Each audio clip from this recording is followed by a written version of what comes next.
Okay, so we're gonna take a look at your volleys from yesterday, just because I think they're more representative as far as what your habits are right now. So I'll play some at full speed first.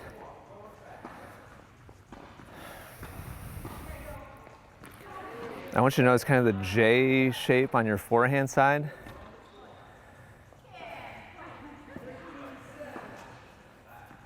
You kind of Chop?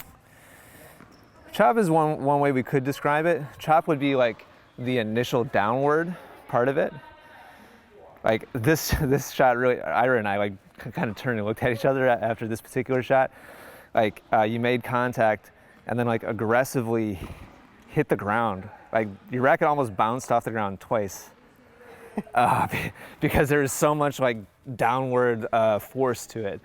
And that's pretty typical of your forehand side. So here's one where the ball is higher. You see that really pretty aggressive downward movement, and then you pull it back up again, which is what I mean by kind of a J shape. So there's kind of like a kind of a downward loop to it. Yeah, swoop to it, yeah. And the other thing I want you to notice is your racket at contact. As I go forwards through the shot frame by frame, there's no rebound of the racket. Most volleys are feel, like touch, control, placement shots. There should be give. There should be some absorption happening at contact. And your habit right now is zero of that. Like it's very, very stiff and tight and firm. For some volleys, that is exactly what we want. If you're close to the net, the ball is high and you want to put it away, there shouldn't be any rebound. Like the racket should win that collision. But when you're making contact around the height of the net and you're back closer to the service line, there should be some give there. If there's no give and it's all you winning the collision, then we've got a tiny window of success. You know, it's probably literally like 6-8 inches, where if it's a little higher than that window, you miss long. If it's a little lower than that window, it goes into the net. And so you have to be super precise to be consistent. Right. And that's why you're not consistent. That's why you're having a hard time making 10 in a row into no man's land. Backhand side similar, like you don't have the J shape to it. It's more just straight down. And so it's kind of just a straight down chop. Similar in that there's not really any give to the racket. It's very firm and heavy-handed, and it's very direct and downwards. Mm-hmm. And so that makes a lot of spin, but it doesn't make it very easy to place the ball consistently and be consistent. Okay. Those are the elements that we're going to focus on. Also, a lot of mishit shots. This is like way, way off center, off a slow ball, which is right. The racket almost turned 180 degrees in your hand because they hit off the frame. That's something else that we're really going to focus on and address. A lot of your misses are just simply mishit shots, and the technique should have put the ball where you wanted it to go, or at least in the ballpark. But because it was a mishit shot, it didn't go anywhere close to where you wanted.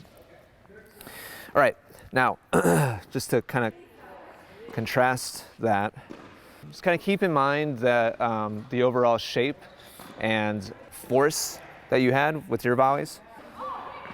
I want you to look at the direction that my racket's moving on these couple of forehands.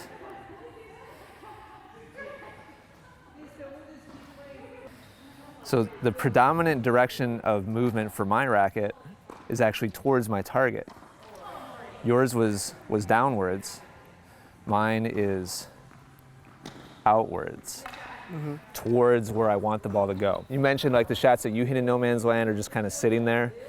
This is probably a big reason why, because you're coming down at the ball very aggressively, adds a lot of spin, and if there's just even a little bit of float to it, the ball just kind of sits there and checks up and just hangs, like just sits in one spot basically.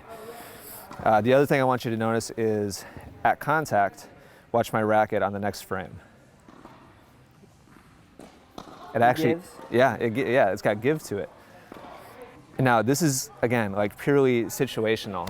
On this ball where I'm hitting like down at knee height, my shot has to clear the net, obviously, and we want it to stay in play. Right. If I clear the net and my racket wins the collision, then most of those shots I miss long. Because I've got to clear the net. If I also hit it firmly, it ends up just sailing and traveling too far. So this is where the give is critical to make this shot and be able to place it wherever I want in the court. Right now, I don't see this from you on any shot, and so we're going to learn how to develop it so that you have that tool. So we're going to make the overall direction of your volleys much more direct, and we're going to learn how to give so that you can have feel and touch and control. That's basically the gist of it. We're going to start off with like the bare minimum motion, and then we're going to slowly build and add to it so that we kind of layer and learn how to hit this correctly. So you're going to start off arm's length away from the net. Will's going to just toss you underhand, and we're going to start with your forehand side, and all you're going to do from your ready position is make a unit turn to the side. Your hand is going to stay in front of your body. It's just going to slide right to the side. You're going to open the racket up, and you're just going to let the ball bounce off. And if the racket's open and you hit it cleanly, it's going to go back. And that's all we want right now, is just have it bounce off and go back. So this is all we want right now. And so we're just training your ability to find the ball, turn, and just do nothing for right now. And then we'll build on top of that. Okay? So all forehands first, right up against the net. Yep. Great, good. Can you tell me where the ball hit? Okay, good. I want to check. This is going to be like a recurring thing. Anytime you miss hit, I'm going to quiz you, because you miss hit a lot of volleys. And in my experience, usually when that happens for players, when there's like a pattern of mishitting, it's just lack of awareness. And usually there's a pattern. Like when a player mishits on their forehand side, it tends to be here. Backhand side tends to be here, or whatever. Right. And so I bet after a couple of questions, we'll start to see a pattern, and then you just have to kind of recalibrate where you think your racket is in space. Okay. Don't hit it all. Good, yeah, just let it bounce off. Nice job, nice job. Good, here's the last like 3. See how the racket's softly kind of coming away from the ball? On this last one, you did a really nice job of it. So it's just a really clean, square hit. Yeah, it moved. Yeah, quite a bit. Yeah, no, that's exactly what we want. Until I tell you otherwise, I want the ball to win the collision. Gotcha. So your racket should have give to it. And that's all about the firmness of your grip. Right. Yeah, how much you're squeezing on the racket. This is a perfect example of the ball winning the collision. Because you hit it clean and the racket face is open, even though you didn't hit the ball at all, it's still going back over. Right. Okay, a couple backhands, please. Same thing. Yep. No hitting, just leave the racket there. Let the ball win. Nice, John. Good simplicity.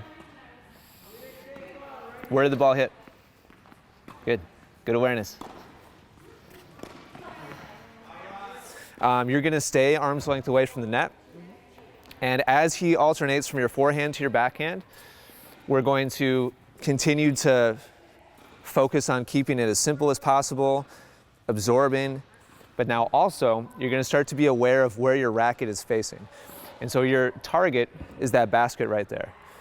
Okay. And so anytime you hit a volley that lands a little bit right, you'll just simply turn your hand a little bit to the left. If you miss to the left, you'll turn your hand a little bit to the right.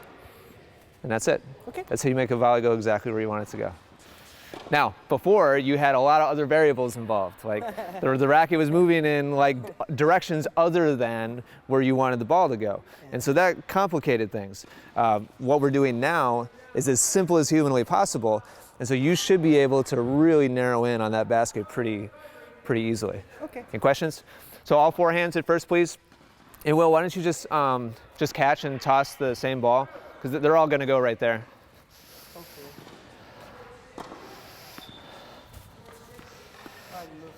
No worries.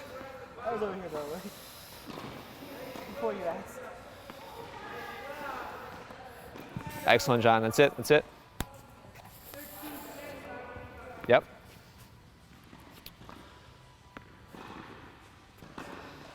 Great simplicity, John. Great absorption also. Awesome, awesome. And part of this is having your hand loose. If you have a vice grip all the time, feel where it goes 'cause it doesn't right, move. exactly. It helps keep the racket from twisting, but it doesn't fix the problem. The problem was it was an off-center hit. If you squeeze as hard as you want, it's still not a clean shot. It's still not what it should have been. So every shot, you should be making some kind of adjustment, either to the right or left, or a little more open, or a little more closed, or a little bit firmer, or a little bit more relaxed. Those will all change the trajectory and the direction. Yeah, good, good. Let's do one more. One more forehand in the basket. Nice job.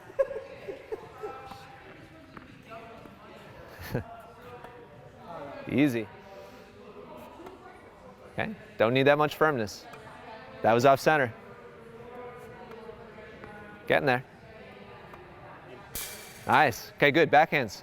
Same thing.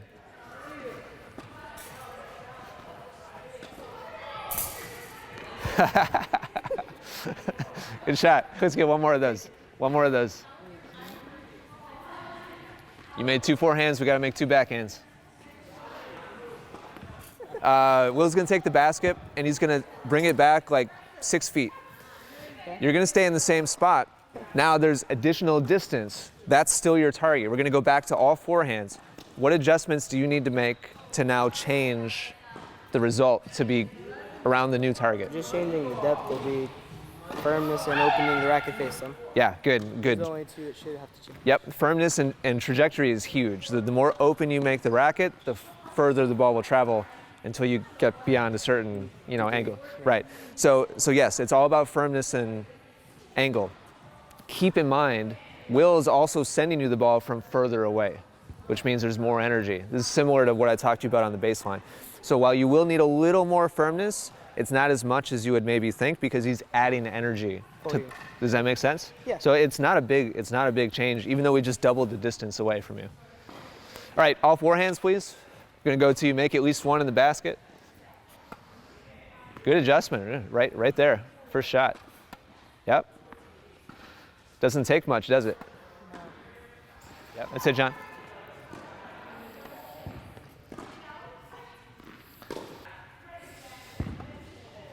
Nice, nice, nice.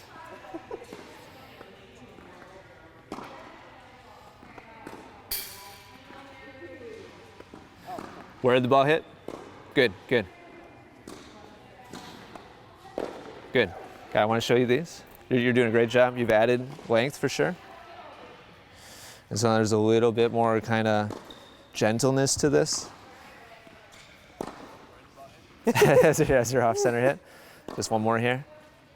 You see the difference? And so there's just more, it looks like more of a touch or feel shot. Really nice, John. Check out how that last one looked. That's really, really excellent. You're starting to look like a volley master now. You see the difference? And so there's like a calmness, a smoothness, and like a gentleness to this now, which is really nice. Majestic. So I used the word paradigm earlier today. So this is a totally different paradigm of hitting a volley than what you see what I'm talking about? Yeah. And so not every volley deserves this treatment. It's situational, but you had zero ability to do this before, which cut out a huge swath of the overall net shots you have to be able to hit. Right. Yeah. So Will's gonna rally with you. Basket's also further away. So we have more variation now, which is gonna raise the difficulty level. The basket's also further away, which raises the difficulty level. So we need really, really clean, focused attention on making this direct, making clean contact, and then just making those small adjustments to continue trying to find the basket. Okay.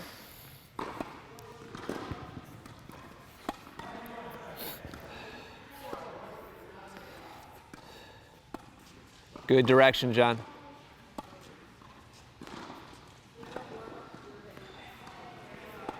Really nice, really nice. Check out these last couple. It's looking really good. That was nice. That was nice. A little bit of it exaggerated with the open. That was really. This is really clean. Really simple. Good absorption there. Good direction. You're telling the ball where to go. This I think is a really nice example. Simple, clean, relaxed, good direction. Okay. That's really nice.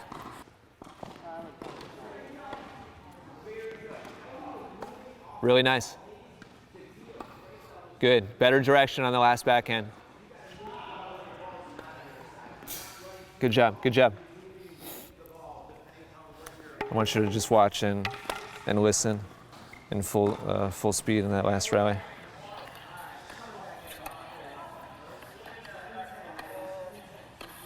Good effort. Good effort. Got a good short. Smooth it out a little bit. You got a little bit short and tight there. Yes. See the difference? Mm-hmm. Now soften it up. Really nice. Really nice. Still. Yeah, it was a little bit overextended. Give it a bit more direction. Bit of a drop there. And that got a little short again. Really nice. Good direction there. Contrast that with the feel of these volleys. You're just like freaking clubbing the ball on your forehand It side. looks like I'm just spanking it as hard as possible. Like when you showed me the ball hitting my racket and the racket literally stays still in the frame, I'm like, it's like hitting the wall. Huge change, right? Oh, yeah. So this is and just to be clear, it's not that this like how you're hitting now is how you're going to hit every volley, but without this control, you're unbelievably handcuffed at the net to respond to different heights and depths and different spots on the court, half volleys, etc. And so this is just going to open up huge opportunities for you to hit all kinds of different shots and not just one flavor of Volley. wall